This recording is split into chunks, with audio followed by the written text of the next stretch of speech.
اللهم صل وسلم وبارك على سيدنا محمد وعلى آله وصحبه أجمعين. قبل ما نبدأ حلقة النهاردة يلا بسرعة نحط لايك للفيديو، وياريت كمان نكمل حلقة للآخر. حلقتنا النهاردة حلقة قوية جدا، إن شاء الله هتعجبكم لأننا هنشوف مع بعض الحلقة الأخيرة. وقبل ما أبدأ عايزة أقول لكم إن انتوا وحشتوني جدا جدا من الحلقة اللي فاتت، وبشكر كل الناس الحلوة اللي دايما بتدعمنا بالتعليقات الحلوة اللي زيها، وبحبكم من كل قلبي. واللي لسه ما اشتركش في القناة لغاية دلوقتي يلا بسرعة، مستني ايه؟ كلنا نعمل اشتراك ونفعل جرس الاشعارات علشان توصلنا اشعارات بكل الحلقات الجديدة. وقبل ما ابدأ ارجو منكم الدعاء لأمه بالرحمة وبالمغفرة، وان يجعل مأواها الجنة ان شاء الله. يلا بينا نبدأ الحلقة. اتصدم محمود لما دخل مكتبه وشاف المدير هناك. مستر حسام، اهلا اهلا، معلش اتأخرت شوية. خير، ايه اللي خلاك تشرفني في مكتبي؟ مش ناوي تبطل الاهمال اللي فيك ده يا دكتور؟ انا عارف ان دي مش اول مرة تتأخر، غير ان بقى في شكاوي كتيرة قوي وخاصة في العمليات الاخيرة. يا مستر حسام ده اول مرة. بالنسبة بقى للشكاوي فاكيد دي ناس غيرنا مني، لانهم عارفين ان انا دكتور شاطر. ده كان زمان، لكن انت دلوقتي ما بقيتش تنفع دكتور. انت نسيت ان اخر عملية عملتها بسبب اهمالك المريضة جالها مضاعفات واتحجزت في العناية المركزة، وهنعيد لها العملية تاني. ايه الكلام اللي حضرتك بتقوله ده؟ انا واثق ان انا عملت العملية كويس، اكيد ده من التمريض او في حاجة غلط. ما يهمنيش كل ده. اتفضل يا دكتور، انت متحول للتحقيق وموقوف عن العمل، وبعد كده بقى اتأخر براحتك. خرج محمود من المستشفى وكان متعصب. قابل مراد في طريقه. ايه اللي حصل يا محمود؟ انا حاولت اوصل لك كتير قوي عشان احكي لك عن اللي حصل في اخر عملية. انا مش فايق لك دلوقتي. بقول لك ايه يا مراد، وسع من طريقي. انا زهقت من المستشفى دي، انا اصلا ما عادش ينفع اشتغل عند حد. انا خلاص هيبقى عندي المستشفى بتاعتي. انت مش مستوعب اللي وصلت له يا محمود. بسبب الغلطة اللي عملتها انت اسمك ممكن يتشطب من النقابة وما تعرفش تمارس الطب تاني. ولا يفرق معايا، انا كده كده هيبقى عندي مستشفى الخاصة بتاعتي، وهشغل تحت ايدي 100 دكتور، واقعد انا باشا واسع كده من طريقي. ومشي محمود، وساعتها مراد وقف. مفيش فايدة فيك يا محمود، ربنا يهديك يا صاحبي، الطمع والغرور ملوا قلبك. وصل محمود البيت ومش طايق نفسه. بسمة كانت في البلكونة، وأول ما سمعت صوت رزعة الباب دخلت بسرعة. كان محمود قاعد على السرير. مالك يا محمود؟ ايه العصبية دي كلها؟ غريبة يعني رجعت بدري، هو ايه اللي حصل؟ حولوني للتحقيق، واحتمال كمان اتشطب من النقابة. فاكرين ان هم هيمنعوني انفذ كل الاحلام اللي في دماغي، بس بعينيهم. رأيك بقى ان انا هبيع العمارة اللي ورثتها من امي وهفتح مستشفى؟ هبني مستشفى استثماري كبير قوي، واسم هيبقى اكبر اسم في عالم الطب. عمارة؟ عمارة ايه بس اللي هتباعها؟ وبعدين احنا دلوقتي ما عندناش غيرها، ده احنا صرفنا تقريبا كده كل الفلوس اللي ورثتها من باباك، وفلوس شغلك ما كانتش بتكفينا. ازاي يعني تبيعها؟ انا حر يا بسمة، ده مستقبلي ودي املاكي. هبيعها وهبني مستشفى، وساعتها هنكسب ملايين، وهشتري 100 عمارة زيها. طيب انت حر، بس ما تنساش بقى ان انا وولادك لنا حق عليك، ولازم تفكر فينا ومستقبلنا، ما تفكرش في نفسك وبس. هو انا يعني بعمل كل ده علشان مين؟ ما هو علشانك وعلشان الاولاد. ما تقلقيش، انا عارف انا بعمل ايه كويس. اما عند مكة كانت شغالة في تنظيف المطعم، وجي خالد واستنى لما تخلص شغل وقابلها وهي مروحة. استغربت مكة قوي. انت بتعمل ايه هنا يا خالد؟ واللي مصمم تعمل مشاكل بينك انت وابوك؟ مشاكل ايه بس يا عمتي؟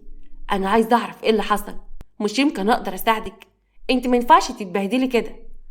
سبحان الله، انت فيك حنية الدنيا كلها، لكن ابوك بقى الله يسهله. ما تقلقش عليا يا حبيب عمتك، انا كويسة ومستريحة. برضو مش هتحكي لي اللي حصل يا عمتي؟ عايزاني اتخانق مع ابويا تاني علشان يحكي لي؟ اوعي خالد تتكلم مع ابوك في حاجة، ساعتها مش عارفة ممكن يعمل فيك ايه. سيب الدنيا ماشية زي ما هي يا ابني. مش عارفة اقولك ايه يا عمته، بس انا عمري ما كسرت ليكي كلمة. بس خليكي فاكرة إن أنا موجود وهكون حواليكي، وقت ما تحتاجيني هكون جنبك. حبيب قلب عمته. ماشي حبيبي، وربنا إن شاء الله يحلها. عايزاك انت كمان تخلي بالك من نفسك ومن أخوك، وابقى خليني دايما أشوفك. ومشي خالد ومجة راحت على بيتها. من جواها كانت بتدعي ربنا إن كل حاجة تتحل والحقيقة تبان. أما عند تيمور أخو بسمة كان قاعد على القهوة مع واحد صاحبه. هي البضاعة هتيجي امتى بقى يا شهاب؟ أختي بسمة مش فاصلة، كل شوية عايزة تطمن على فلوسها، وأنا معتمد عليك في موضوع البضاعة. يا عم ما تقلقش، ما أنا كمان حاطط فلوس زيك، ومصلحتنا واحدة، كلها كام يوم والبضاعة هتوصل. أيوة بس شكلها هتلعب معانا بجد. أنا مش مصدق إن كلها كام يوم وهكسب الفلوس دي كلها وهلعب بالفلوس لعب. ما تنساش نصيبي يا تيمور، لولا فكرتي ما كنتش قدرت توصل لحاجة، بلاش تنساني. يا عم ما تقلقش، المصلحة بس تتم وساعتها خد اللي انت عايزه، انت وش الخير. مشي تيمور ورجع على بيته، وهناك مراته كانت قاعدة قدام البيت. اللي مقعدك في الشارع كده يا ولية؟ ادخلي بقى وبلاش لمة كل يوم دي، هي كانت ناقصة قرف. تيمور انا عايزة فلوس، عايزة اشتري هدمتين جداد. شفت الهدوم اللي عليا متبهدلة وقديمة ازاي؟ ده انا مخيطها من كل حتة. وانا اجيب لك منين بس؟ هو انت شايفاني قاعد لك على بنك؟ لما ربنا يكرم ساعتها بقى افكر في الموضوع ده. تفكر في ايه بس يا راجل؟ انت واحد صايح ما عندكش دم. يعني انت فرحان ومراتك قاعدة كده وهدومها متبهدلة؟ هو انا مش مسؤولة منك؟ يوه، هو انت يا ولية كل ما تشوفي خلقتي لازم تطلبوا فلوس وتسمعيني كلام يسم البدن؟ قومي يلا حضرين لنا قعدة حلوة كده، مش انا برضو جوزك؟ اهو ده بقى اللي انت فالح فيه. انا تعبانة يا اخويا وعندي غسيل وطبخ ومش قادرة وماليش مزاج. تيمور بضيق دخل الأوضة. مش بقولك ده اللي انا باخده منك النكد وبس. اما ادخل انام، انا معرفش ايه اللي خلاني اتجوز الولية دي، ده انا لو كنت اتجوزت واحد صاحبي كان احسن. قفل تيمور الباب وراه، وساعتها نوال. يا ربي، الوضع ده ما عادش يتسكت عليه، انا لازم اتصرف وانفد بجلدي من الغم اللي انا عايشه فيه ده. بس برضه ما ينفعش اطلع خسرانه من الجوازه دي. ماشي يا تيمور، ان ما وريتك. وعدى شهرين، ومحمود فعلا اتشطب من نقابه الاطباء، وبدا يشوف بقى على العماره علشان يبني مستشفى. اما مكه اخته كانت حبيبه دخلت الجامعه، وكانت من المتفوقين كالعاده. وتامر ابوها اتجوز بنت خالته، بس ما كانش مبسوط معاها خالص. وعدت فتره كبيره، وقدر محمود يبيع العماره، وساعتها بدأ يدور على أرض مناسبة علشان يبني عليها المستشفى. وفي يوم حبيبة كانت راجعة من الجامعة، وبالصدفة قابلت أبوها، جريت عليه وحضنته. وحشتني قوي يا بابا، مع إني زعلانة منك كده تسيبنا أنا وماما الفترة اللي فاتت دي كلها، بس مش مهم، أنا بحبك ومش هقدر أزعل منك. تامر بعد عنها. أنت عاملة إيه يا حبيبة؟ سمعت إن أنت دخلت كلية الطب، ربنا يوفقك. انت ليه بتكلمني بالرسمية دي؟ هو انت زعلان مني في حاجة يا بابا؟ انت ما تعرفش احنا مفتقدينك قد ايه، وحشتني قوي. معلش يا حبيبي، انا عندي شغل لازم امشي دلوقتي، وخلي بالك من نفسك واهتم بدراستك. مسكت باباها من ايديه قبل ما يمشي. هو انا ما وحشتكش؟ انت ليه ما بقتش تحبني زي الاول، ولا بقيت تسأل عليا ولا كأني بنتك؟ انا زعلتك في حاجة يا بابا؟ مش قلتلك ان عندي شغل؟ انت ايه ما بتفهميش؟ بطلي بقى العناد اللي اخدتيه من امك ده، واستعي كده من طريقي، خلينا امشي. ومشي تامر ومهتمش بدموع بنته. وحبيبه مشيت بسرعه على البيت، وامها كانت قاعده بتغسل السجاد في الارض. جريت حبيبه على اوضتها وهي بتبكي. اتخضت مكه وسابت اللي في ايديها ودخلت وراها، ولقيتها نايمه على السرير وبتعيط. اخدتها في حضنها. مالك يا بنتي؟ بطلي عياط بقى يا حبيبه، في حد زعلك في الكليه؟ أرجوك يا بنتي الكلمة ما توجعيش قلب عليكي. إيه اللي حصل يا حبيبة ماما؟ وأنا خارجة النهاردة من الجامعة شفت بابا في الشارع، بس لما روحت أكلمه عاملني بطريقة وحشة قوي. هو بابا بطل يحبني بجد؟ طيب هو إحنا غلطنا في إيه؟ اهدي يا حبيبتي، يمكن باباكي كان متضايق من حاجة، بكرة يفضى ويجي يشوفنا، ومصير الحق تتعرف، وكل اللي ظلمنا ياخد جزاءه.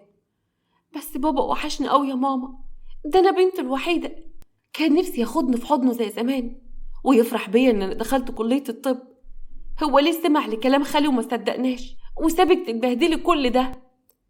معلش يا بنتي، الناس لها اللي بتشوفه، وخالك قدر يضحك على الكل، بس أنا واثقة إن هيجي اليوم والكل هيعرف الحقيقة والحق هيظهر. بس أنا مستحيل أسامح بابا ده. بابا تخلى عننا في الوقت الغلط، كان لازم يقف معانا. احنا خلاص مش محتاجين له يا ماما، وانا مش هزعل ومش هعيط تاني علشانه. جدع يا قلب ماما، انا مش عايزه دموعك تنزل على اي حد، وتركزي في حياتك وفي دراستك. شهادتك هي اللي هتنفعك، فاهمه؟ فكري في مستقبلك وانسي الماضي خالص. وفضلت حبيبه تعيط لغايه ما نامت في حضن امها، ومكة عدلتها على السرير وخرجت تكمل اللي وراها، زي ما تكون كانت بتطلع غلها في شغل البيت. اما عند بسمه، نزلت وراحت بيت امها، وكان معاها شنطه كبيره. اول ما دخلت البيت حنان استغربت قوي. ايه الشنطه دي يا بسمه يا بنتي؟ هو انت اتخانقتي مع جوزك ولا ايه يا بنت؟ مفيش حاجه يا ماما، دول شويه حاجات يخصني جايباهم اشيلهم هنا، ومش عايزه حد يعرف عنهم حاجه. هي وصلت بيكي تسرقي بيت جوزك؟ اخص عليكي، شكلك كده اتجننتي. ايه يا بنت اللي بتعملي ده؟ يا ماما انا حره، والفلوس دي فلوس جوزي يعني فلوسي، وقلتلك ان انا هعمل المستحيل علشان امن مستقبلي. بصراحه كده انا ما عدتش مامنه لمحمود بعد اللي عمله مع عمه، وده حق تعب وصبر معاه السنين اللي فاتت دي كلها. مفيش فايده فيكي، طول عمرك طماعه. اعملي اللي تعمليه، انا جبت اخر منك وفقدت الامل ان انت تتعدلي. شاطره يا ماما، خليكي في حالك بقى وسيبيني امشي. والساعه بقى كده خليني ادخل اوضتي. دخلت بسمه اوضتها وشالت الفلوس والدهب في دولابها، وبعد كده اتصلت بتيمور اخوها اللي كان نايم في بيته. اول ما رد: يوه، في ايه يا بسمه على الصبح؟ مش قلتلك اطمني كل حاجه تمام، عايزه ايه تاني؟ عايزاك تشوف لي مصلحه اكبر يا تيمور، اصل انا معايا مبلغ كويس وعايزه اشغله. الفلوس اللي معايا كتير قوي، بس يا ريت بقى توريني المكسب الاولاني عشان ما تخسرش كل حاجه. تيمور قام بسرعه واتعدل على السرير. حلو قوي الكلام ده، اصبري بقى عليا كده لما اظبطلك مصلحه، بس انت حافظه على الفلوس اللي معاكي. ما تقلقش، الفلوس اللي معايا اكبر من اللي معاك بكتير. المهم ان اطمن على الفلوس القديمه الاول، واتاكد ان انت شغال صح، وساعتها نبدا في الشغل الجديد. ماشي يا ستي، انا هكلم الراجل واشوف عمل ايه في البضاعه، وما تقلقيش فلوسك في ايدين امينه. اوكي يا تيمور، معاك اسبوع، لو ما شفتش البضاعه ساعتها بقى تقول على نفسك يا رحمن يا رحيم. وقفلت السكه في وش اخوها، وتيمور كان قاعد. لا لا، انا كده لازم اتصرف. فلوس بسمة ما ينفعش تضيع من ايديا، لازم استفيد منها على قد ما اقدر. هي الولية دي جابت الفلوس دي كلها منين؟ تاني يوم محمود راح يشوف الارض اللي كان هيشتريها ويبني عليها المستشفى، وقابل السمسار. مش شايف يا حاج ان المبلغ اللي انت طالبه ده كتير قوي؟ يعني انا هدفع كاش، المفروض تنزل في السعر شويه. والله يا بيه انا جايب لك احسن سعر، وتقدر تسأل في مكان تاني وترجع لنا في الاخر. طيب مش مشكله، خلينا بقى نبدأ في اجراءات نقل الملكيه وتجهز العقود. انا ما عنديش مشكله، المهم ان نبدأ عليها بنا. ومشي محمود وهو في الطريق، خبط بالعربيه في حد ونزل من العربيه بسرعه يشوف مين، واتصدم لما شاف قدامه حبيبه بنت اخته. حبيبه قامت من على الارض بغضب. كان لازم اتوقع ان ده عربيتك، مفيش غيرك اللي بيمشي بسرعه ومش عامل حساب لاي حد من البشر. ما تحترمي نفسك يا بنتي يا حبيبه، انا برضو خالك، ولا امك بقى معرفتش تعلمك الادب؟ قومي يلا من طريقي خلينا امشي. وقامت حبيبه وبتسند نفسها بالعافيه لان رجلها اتخبطت جامد.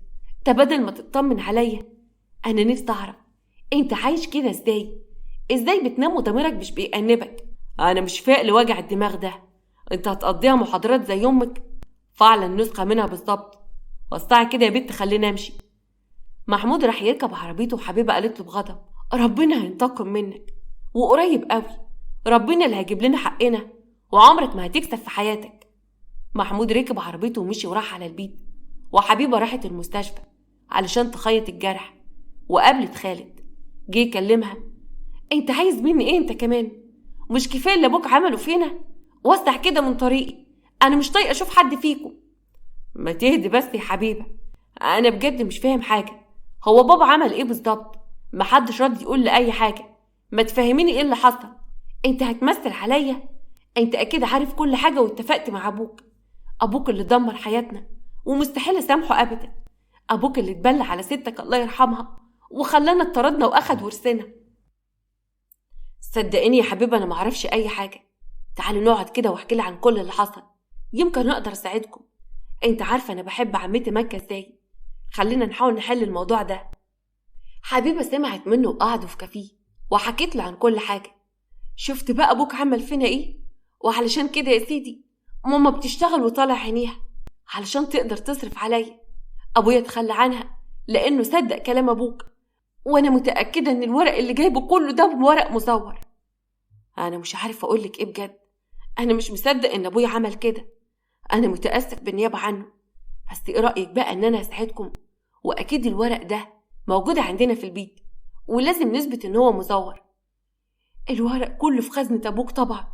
لو عاوز تساعدنا تجيب لي الورق ده يا خالد.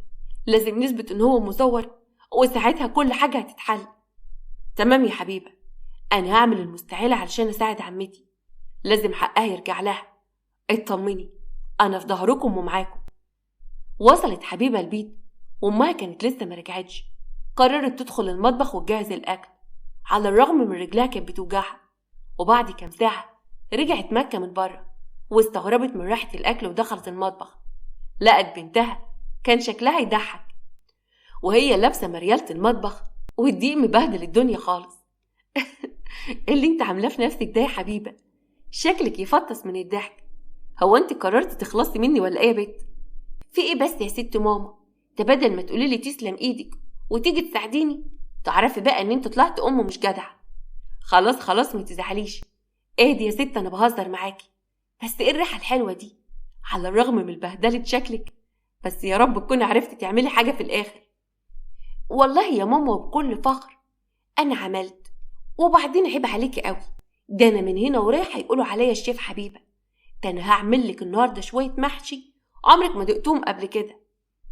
طيب تمام، اتفضلي انت كمان غيري هدومك عقبال ما اظبط المطبخ وبعدين نقعد سوا. وجت حبيبه تخرج وكانت بتعرج بسبب رجلها اللي كانت مخبوطه. مامتها اتخضت ووقفتها. مال رجلك يا حبيبه؟ ايه اللي حصل؟ تعالي اقعدي كده وريني ايه اللي فيها. حبيبه اتوترت وقعدت على الكرسي ومكه شافت رجليها. ما تقلقيش يا ماما، ده جرح بسيط. انا زي الفل. انا مش عايزاكي تخافي، ما انا كمان قدرت اقف وعملت الاكل لوحدي اهو. ازاي ده حصل يا بنتي؟ وازاي ما تتصليش بيا؟ هتفضلي كده مهمله في نفسك لغايه امتى؟ حرام عليكي بقى. هو انت مش عارفه لو حصل لك حاجه انا ممكن اروح فيها؟ يا ماما حقك عليا، وبعد كده هخلي بالي. وبعدين يا ستي اعمل ايه بقى؟ خالي ده مفيش وراه غير الاذيه وبس. بس الحمد لله انا بقيت كويسه. استغربت مكه وحبيبه حكت لها عن كل اللي حصل. استغفر الله العظيم يا رب. يعني محمود كمان هو اللي خبطك؟ هو مش ناوي يجيبها البر؟ بس كله اللي انتي. انا مش هسكت على اللي عمله ده، هروح له واتخانق معاه واللي يحصل يحصل. ارجوك يا ماما انسي بقى وخلينا نبعد عنه. قوليلي يا ستي انت اللي عملتي ايه النهارده في شغلك؟ وما تقلقيش حقك هيرجعلك، يمهل ولا يهمل. اما تامر والد حبيبه رجع البيت ومراته كانت قاعده مستنياه. كان متعصب جدا. قربت منه كان قاعد على الكنبه. مالك يا تامر متعصب كده ليه؟ في حاجه حصلت معاك في الشغل؟ هو انت مالك انت؟ اوعي تنسي نفسك يا منال. انا اتجوزتك علشان خاطر امه مش اكتر، لكن الجوازه دي كلها مش داخله دماغي، فبلاش بقى تدي نفسك اكبر من حجمها. هو انا عملت ايه؟ وليه طول الوقت بتعاملني بالقسوه دي؟ يا سيدي انا غلطانه اني بطمن عليك. اسفه قوي لحضرتك. عن اذنك هدخل انام والعشاء عندك في المطبخ. دخلت منال الاوضه وتامر اتعصب من نفسه. يا ربي، وهي ذنبها ايه بس في اللي بيحصل؟ انا غبي، معقول هفضل كده اجرح في كل اللي حواليا؟ اما ام رضيع ملهاش ذنب. وقام تامر ودخل وراها وكانت قاعده على السرير وقرب جنبها. انا متاسف قوي يا منال، انا بس جاي تعبان شويه وزعل طلع فيكي. انا عارف ان انت مالكيش ذنب، حقك عليا. منال اتعدلت وحطت ايدها على كتفه. ولا يهمك يا تامر، انا بس بتضايق لما بشوفك كده وكنت عايزه اطمن عليك وبحاول اهون عليك تعبك. انا فعلا تعبان قوي الايام دي، مش عارف انا صح ولا غلط، وقعد طول الوقت بفكر في اللي عملته في بنتي وامها، وخايفه اكون ظلمت بنتي وامها وربنا يحاسبني على اللي انا عملته. انا حاسس ان انا هتجنن من كتر التفكير. اخس عليك يا تامر، هو انت لسه بتفكر في الموضوع ده؟ يا حبيبي انت ما غلطتش في اي حاجه. اي راجل مكانك في الدنيا ما كانش هيتحمل الوضع ده، وكان برضه هيطلقها. من حق اي واحد يحافظ على سمعته، وانت كمان من حقك تعيش حياتك. اديني فرصه واحده بس اقرب منك.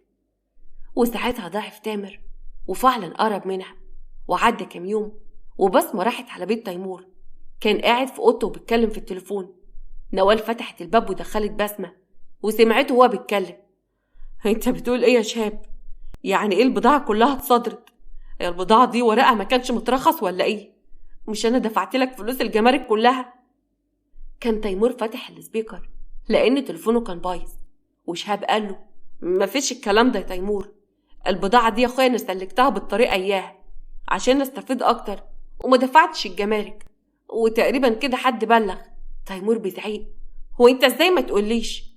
هقول ايه دلوقتي لاختي لما تسألني على فلوسها؟ الله يخرب بيتك، وديتني في داهية. بسمة قربت من اخوها بغضب وبسرعة قفل التليفون. بسمة، انت بتعملي ايه هنا؟ ده انا حتى كنت لسه هكلمك علشان نتكلم في المصلحة الجديدة. معلش كان معايا تليفون مهم. بسمة بغضب قربت منه ومسكته من هدومه. انا ازاي بس قدرت اعتمد على واحد فاشل زيك؟ ضيعت فلوس يا تيمور، اعمل فيك ايه بس دلوقتي؟ اللي زيك هيعيش ويموت فاشل. اعمل ايه بس يا بسمة؟ ما انا ما كنتش اعرف ان الموضوع كده والله. بس ما تقلقيش، المصلحة الجاية هركز فيها اكتر ومش هسمع كلام حد. ومن قالك ان اعمل معاك مصالح تاني؟ انا بحمد ربنا ان المبلغ اللي فات كان صغير وما يخصنيش بقى اللي حصل. تتصرف وترجع لي فلوسي من تحت الارض، ومش عايزه اشوف وشك تاني، واوعى تكلمني غير ما تجيب لي فلوسي. استني بس يا بسمة، ده انا اخوكي، وبعدين اجيب لك الفلوس منين؟ اديني فرصه بس اصلح اللي حصل وصدقيني مش هتندمي. هات الفلوس اللي معاكي نعمل بهم حاجه ونعوض الفلوس اللي خسرناها. لا يا حبيبي، انا بقى في الفلوس معرفش ابويا ولا امي، فلوس ترجع لي الاول، وياك تخليني اشوف وشك الا ما تجيب لي فلوسي، والا هبلغ عنك واديك في 60 داهيه. ومشيت وسابته. وهي خارجه كانت بتكلم امها في التليفون وهي واقفه في الشارع قدام بيت اخوها. ايوه يا ماما، بقولك ايه، اوعى ابنك يشم خبر ان شايله عندك فلوس في بيتك. كفايه الفلوس اللي ضيعها عليا لغايه دلوقتي. صدقيني يا ماما لو عرف انا مش هرحم حد. قفلت بسمة وركبت العربيه ومشيت. لكن نوال كانت واقفه بره على جنب وسمعت المكالمه كلها، ودخلت البيت وقربت من جوزها اللي كان قاعد على السرير وحاطط ايديه على راسه وكان بيعيط زي العيال الصغيره. اول مره اشوفك بتعيط يا تيمور، غريبه يعني طلع عندك دم وبتحس. ويا ترى بتعيط ليه يا اخويا؟ انا طول عمري فاشل فعلا زي ما اختي بتقول. انا مش عارف ازاي فكرت ان ممكن ربنا يكرمني ويقف معايا وانا باجي عليكي. انا كنت عايزه اضحك على اختي واخد منها فلوسها. اخيرا اعترفت، بس بعد ايه بقى؟ شكلك كده خسرت كل حاجه. ربنا يسامحك، كرهتني في حياتي من ساعه ما اتجوزتك. وخرجت نوال من اوضه وسابته غرقان في التفكير والندم. وعدى شهر ومحمود بدأ يبني في المستشفى بتاعته. وفي يوم دخل ابنه عليه اوضه المكتب. بابا لو سمحت، كنت عايزه اتكلم معاك في موضوع مهم. بصراحه كده انا محتاج شويه فلوس عشان اشتري عربيه جديده. عربيه ايه بس يا خالد؟ مش لما تتخرج الاول من الجامعه وبعدين اجيب لك العربيه؟ اتفضل اطلع بقى دلوقتي، انا مش فاضي. يا بابا بالله عليك، وبعدين انا اول مره اطلب منك حاجه، وبصراحه كده اصحابه بيتريقوا عليا. ازاي بابا يبقى غني زيك وما يبقاش عنده عربيه؟ عايزه اوريهم ان احسن منهم. وافق ومش هطلب منك حاجه تاني. محمود فتح الخزنه وطلع فلوس وساب الخزنه مفتوحه. اتفضل يا سيدي، بس ما تتعودش على كده. انا عندي مصاريف كتيره اول فتره اللي جايه لغايه ما المستشفى تتبني، وبعد كده هجيب لكم كل اللي نفسكم فيه. خالد بفرحه ومسك التليفون رن على اخوه نادر من غير ما محمود ياخد باله. بجد يا بابا انا متشكر قوي، ربنا يخليك ليا يا احسن اب في الدنيا. وقبل ما محمود يرد سمع صوت حاجة بتتكسر بره. محمود بسرعة ساب المكتب وطلع يجري عشان يشوف ايه اللي بيحصل. وساعتها خالد بسرعة فتح الخزنة واخد الورق اللي عايزه وخباه في هدومه واخد الفلوس وخرج ورا ابوه. محمود لما خرج لقى ابنه نادر موقع الفاظ على الارض. في ايه بس يا نادر؟ انت ناوي تكبر امتى بقى؟ وانت اعمى يا ابني؟ مش تبص قدامك وانت ماشي؟ معلش يا بابا، اصل اللبن كان هيفور في المطبخ وكنت عايزه الحقه فكنت بجري فالفاظه وقعت. انا متاسف قوي، هخلي بالي المره الجايه. رجع محمود على مكتبه وبسرعه خالد ونادر راح على اوضتهم. ونادر بص لاخوه. اول واخر مره ساعدك يا خالد، ابوك كان هيكون الله يخرب بيتك. مش ناوي تقول لي بقى انت ليه كنت عايز تخرجه من المكتب؟ هفهمك بعدين يا نادر، بس عايزك تطمن ان اخوك ما بيعملش غير الصح واللي يرضي ربنا وبس. تاني يوم قابل خالد حبيبة في كافيه. انا جبت كل الورق اللي وعدتك ان اجيبهولك يا حبيبة، وبكده نتأكد منه وساعتها بقى هنعرف اذا كان مزور ولا لا. انا متأكدة انه مزور، تيتا ما كانش فيه احسن منها في الدنيا كلها، وطول عمرها ست شريفة وبتعرف ربنا. وبكرة تتأكد انت كمان. انا مش عارفة من غيرك كنت هعمل ايه.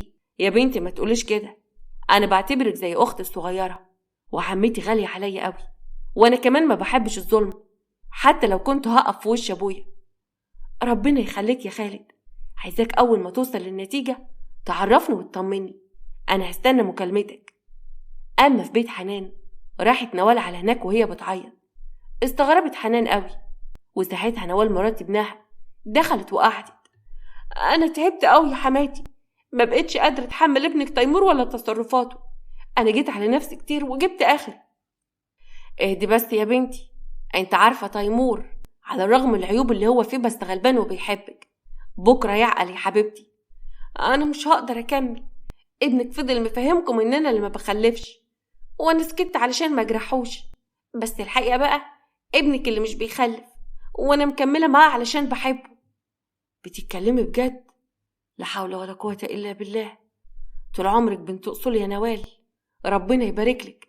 اديله كمان فرصة وربنا يصلح حاله. ما بقاش خلاص ينفع، ابنك داس عليا كتير قوي وما بقاش في حاجة اعملها علشانه. انا جايلك علشان تقنعيه طلقني ويسيبني اشوف حالي بقى. طيب استهدي بالله بس يا بنتي، هقوم اعمل لك كوباية ليمون تهديكي وبعدين نكمل كلامنا، وفكري بعقل. دخلت حنان المطبخ ونوال ساعتها قامت بسرعة ودخلت على أوضة بسمة، فتحت الدولاب ولقت الشنطة اللي فيها الفلوس وخرجتها بره الشقة وخبيتها في صندوق قدام باب الشقة، ورجعت تاني قعدت مكانها. وجات حنان. اهدي يا حبيبتي وفكري، انا معاكي في اللي انت عايزاه، بس حاولي كده تديله فرصة تانية يمكن يتغير. ربنا يستاهل يا حماتي، معلش دوشتك معايا، حقك عليا، ما انا ماليش غيرك اتكلم معاه واشتكيله. ما تقوليش كده، ده انا بعتبرك زي بنت وربنا يعلم. اما بس ترجعي بيتك واستهدي بالله وكل حاجة ولها حل. بقولك ايه يا حماتي، بلاش تعرفي ابنك ان انا جيت هنا، وبعدين كلميه من غير ما تعرفيه ان ليه علاقة بالموضوع ده، احسن يرجع يعمل معايا مشكلة كالعادة. حاضر يا بنت حاضر، اللي فيه الخير يقدمه ربنا، وان شاء الله تعدي المشكلة على خير. وقامت نوال ومشيت واخدت الشنطة معاها. تاني يوم في بيت محمود صحى من النوم على التليفون اللي بيرن. الو، ايوه يا عم صابر، بتتصل بدري كده ليه؟ العمال محتاجين فلوس ولا حاجة؟ للأسف يا سعادة الباشا، الأرض اللي احنا هنبني عليها المستشفى طلع ممنوع ان احنا نبني عليها اصلا، وجه امر ازالة بكل الحاجات اللي بنيناها لغاية دلوقتي. انا مش فاهم حاجة، بس شكلك اتنصب عليك من السمسار. انت بتقول ايه يا راجل انت؟ لا يعني ايه اتنصب عليا؟ الارض دي بتاعتي وكل الورق اللي معايا سليم. انا ماليش دعوة يا سعادة البيه، تقدر تيجي والظابط هنا وتتكلم معاه. انا قلت ابلغك بكل اللي حصل علشان تلحق وتيجي وتتصرف قبل ما يهدوا كل المباني اللي انت بنيتها وصرفت عليها ملايين قد كده. محمود بزعيق. طيب اقفل يا وش النحس انت، وانا جاي حالا، ما تخليش حد يقرب من المباني لغاية ما اوصل. ولبس محمود بسرعة واخد كل الورق ونزل وراه على الارض، واول ما وصل وقف قدامه الضابط. خير يا باشا، انا الورق بتاعي كله سليم، فين المشكلة؟ الضابط مسك الورق ده مزور يا أستاذ، وأنا ممكن أحبسك دلوقتي. يلا ابدأوا شغل يا رجالة، يلا هدوا كل المباني دي. استنى بس يا سعادة الباشا، مزور ازاي؟ أكيد في حاجة غلط. أنا هكلم المحامي بتاعي، لو سمحت بس تصبر شوية، المحامي هو اللي مسجل لي الورق ده. فضل محمود يرن على المحامي لكن ما كانش بيرد، والضابط بدأ ينفذ القرار وبدأ يهد كل المباني اللي اتبنت واتكلفت على محمود الملايين. وركب محمود العربية بتاعته وراح على مكتب المحامي، لقى المكتب مقفول.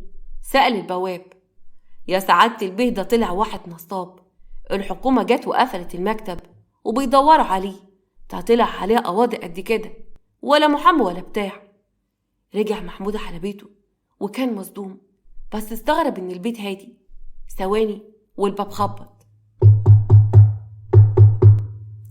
لما فتح الباب لقى قدامه محضر. خير، في حاجة؟ حضرتك الأستاذ محمود؟ أنا معايا ورق يخصك من المحكمة، لو سمحت مضيلي هنا بالاستلام. محمود مضى وأخد الورق واتصدم لما لقى مراته رفع عليه قضية خلع. قعد على الكرسي بصدمة. ايه ده؟ بسمة رفع عليا أنا قضية خلع؟ للدرجة ده أنا كنت مغفل وهي بتضحك عليا؟ دخل على أوضتي، جيب التليفون واتصل بيها، لقى ورقة على التسريحة، مسكها وكانت جواب: ورقة القضية أكيد وصلتك دلوقتي. اعذرني يا محمود، اللي زيك ملوش أمان بعد اللي عملته في أمك. أنا ما أقدرش أعيش مع واحد زيك دمر حياة أخته وكمان اتبلى على أمه وكان سبب في وفاتها. يا ريت تلحق تشوف لك مكان تعيش فيه، أصل أنا بعت الشقة اللي انت قاعد فيها دلوقتي، وما تدورش عليا لأني خلاص مشيت ومش هتشوفني تاني. قعد محمود على السرير. وأنا هستنى منها إيه بقى؟ عندها حق، زي ما دمرت أختي جه اللي يدمر حياتي. أما في شقة حنان راحت بسمة بسرعة علشان تاخد شنطة الفلوس وتسافر، بس اتصدمت لما ما لقيتش الشنطة موجودة. خرجت بصدمة وقعدت تزعق لأمها: الفلوس والذهب اللي كانوا في الدولاب راحوا فين؟ انطقي يا ماما واتكلمي، انت ساعدت ابنك ان يسرقني؟ قولي الحقيقة، قوليلي والفلوس بتاعتي راحت فين؟ انا كده اتخرب بيتي. فلوس ايه بس؟ وبعدين انا معرفتش اخوك حاجة ولا جه هنا، بلاش تظلميه. الأوضة محدش دخلها من آخر مرة انت جيتي هنا، ادخلي وتأكدي ودوري. ماشي يا ماما، انا هقلب الشقة كلها ومش هسكت، ده شقة عمري، انا لازم اخد الفلوس وامشي من هنا بسرعة. بس فجأة دخل تيمور اخوها: ما تتعبش نفسك يا بسمة، مش هتلاقي الفلوس، نوال مراتي جت هنا واخدتها وسافرت وسابت لي الجواب ده. طيب وانا مالي بكل اللي بيحصل بينك وبين مراتك راحت فين؟ تلاقيك مظبطها معاها، لكن انا مش هسكت وهبلغ عنكم. هتقولي ايه للبوليس يا بنتي؟ سرقت الفلوس من جوزي وجت مرات اخويا خدتهم مني؟ ده اخرك طمعتك وانانيتك، كان لازم يحصل لك كده. قعدت بسمة على الارض وهي منهارة. يعني ايه؟ يعني انا كده خسرت كل حاجة؟ لا انا مش هخسر ابدا، انا بس هانم وهفضل طول عمر هانم، والفلوس هترجع لي تاني. فضلت تضحك بهستيريا، وامها كانت خايفة عليها قوي لغاية ما اغمى عليها ونقلوها المستشفى واتصل بالدكتور. اما عند مكة وهي في البيت دخلت حبيبة ومعاها خالد ونادر ولاد خالها، قعدوا جنبها على الكنبة. استغربت مكة قوي: في ايه يا خالد يا ابني؟ ايه اللي حصل؟ حد فيكم يفهمني. امسكي يا عمتي، ده دليل ان كل الورق اللي ابويا جابهولك كان مزور، وكل ده علشان ياخد مراسك من جدي وجدتي الله يرحمها. انا بجد متأسف قوي، انا دلوقتي اثبتت براءة ست الله يرحمها وبراءتك انت كمان. كتر خيرك يا ابني، انا شلت الموضوع ده من دماغي وسبته على ربنا، بس انا متشكرة قوي ومش هنسى جميلك ده. ولسه يا عمتي، انا جبتلك كمان فلوس جزء من حقك وكتبته باسمك، فتحتلك بيه حساب في البنك عشان كنت عارف ان انت هترفضي تاخديه. بس كده كتير قوي يا خالد، انا مش عارفة اقولك ايه، انا متشكرة قوي، ربنا يقدرني واردلك كل ده. بقولك ايه يا ماما، احنا عايزين دلوقتي نشوف شقة لخالد ونادر علشان مش هينفع يرجعوا البيت تاني. خليكم معانا هنا لغاية ما اشوف شقة جنبنا. وبعد شهر محمود قعد في أوضة مأجرها وراح لمكة المطعم علشان تسامحه، لكن ما قدرتش تسامحه أبدا، لأن هو غلط في حق أمه قبل ما يغلط في حقها. وقدرت مكة تشوف شقة لولاده، وكانوا ساكنين جنب بعض وطول الوقت كان سوا. أما بسمة اتحجزت في مستشفى الأمراض النفسية لأنها كانت مش مصدقة اللي وصلت له، ومحمود ما قدرش يتحمل الوضع، وللأسف تعب وتوفى هو لوحده ومفيش أي حد جنبه. حتى ولاده بعد ما عرفوا اللي عمله ما بقوش قادرين يبصوا في وشه بعض عنه. وبعد كام شهر تامر راح لمكة وطلب منها السماح وإن هما يرجعوا لبعض، بس مكة ما كانتش عارفة تتصرف إزاي. يا ترى بعد ظلمه ليها وإن تخلى عنها وعن بنتها في الوقت اللي كانت محتاجاه ممكن تسامحه في يوم من الأيام، ولا تكتفي بحياتها مع بنتها؟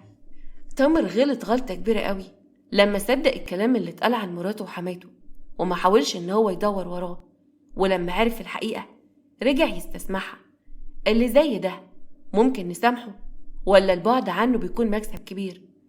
أتمنى أشوف آرائكم في التعليقات. ودي كانت نهاية قصتنا. أتمنى أن القصة تكون عجبتكم، وما تنسوش تعملوا لايك للفيديو واشتراك في القناة. أشوفكم بكرة على خير في قصة جديدة إن شاء الله.